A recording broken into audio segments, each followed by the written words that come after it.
So your opponents are known for being progressive, and I guess my question is, what sets you apart from the other two? What do you think would be important to Kern County voters? I think what sets me apart is a record of actually getting things done. You can be progressive, but if you can't make progress, what people really need is they want solutions. They want someone who will actually be able to achieve things. I have a record of building mass transit and building an early earthquake warning system. It was legislation that I carried that helped bring up-to-date textbooks to schools and established a grant program for at-risk youth that continues decades later.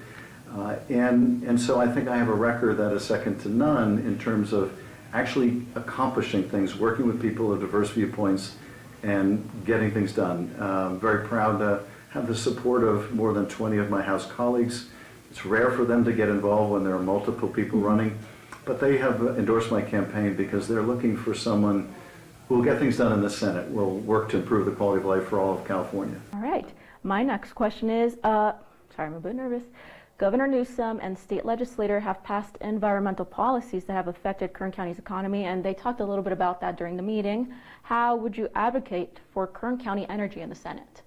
Well, you know, one of the things that I learned at the roundtable today was how when you have built solar fields here, it really diminishes the property taxes that come in over time, and that can affect how much revenue there is for schools and for libraries and other vital services.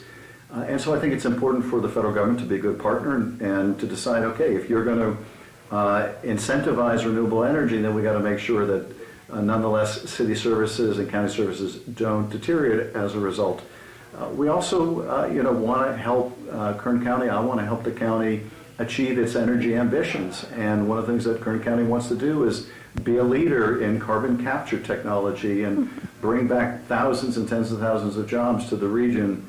But more than that, even outside of energy, there are lots of growth areas in the economy. And how do we work together to make Kern County a place where employers from all over the country, all over the world, want to locate their businesses? And how do we make it such that the small businesses here in the county thrive, that they get the help that they need, that we deal and reduce the regulatory burden that is so crushing to many businesses so that people can earn a good living? All right. My next question also is, Kern County leans conservative and many supported former President Donald Trump.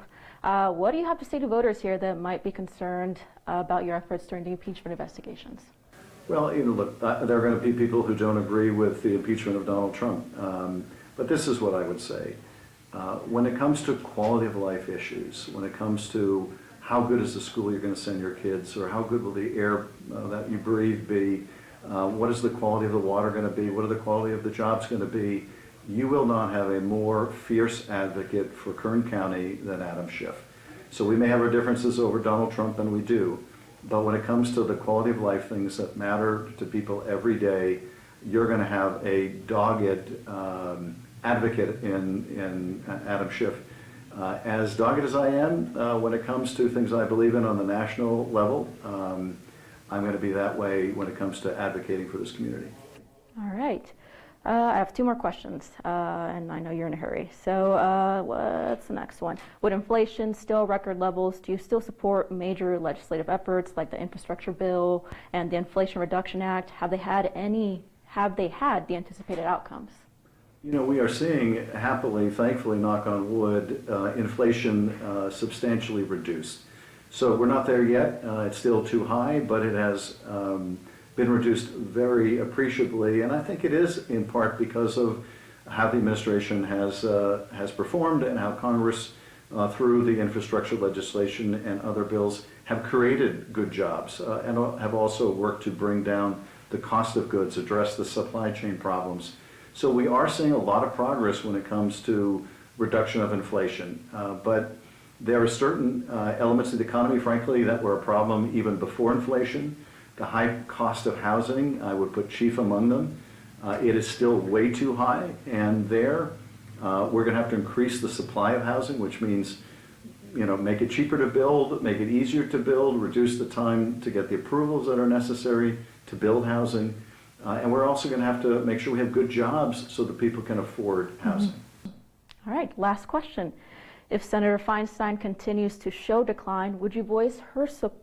Sorry, let me repeat that one more time. If Senator Feinstein continues to show decline, would you voice support for her to step down, or would you take her place if Newsom nominated you?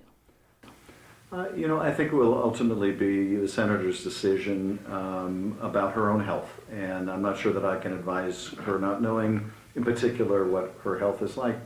But I would say that I continue to work with her office. She has been enormously successful in bringing resources back to California. This is a top priority for me. If we don't fight to bring resources back to California, it goes to other states. And so I would very much like to follow in her shoes in terms of fighting for resources for California. In terms of the governor, if he were to make an appointment, I think we're so far along in the campaign, any appointment should be a temporary appointment. That is someone who agrees not to run. The voters should decide this, and I'm very confident in the judgment of the voters and working hard to earn their confidence. All right, and anything else you'd like to add that you would like to tell the voters back at home or that you would like to add? I would just say that if you ask my current constituents, they will tell you how aggressive I have been in fighting for them in Washington and fighting to meet the needs of people, to grow the economy, to help small businesses.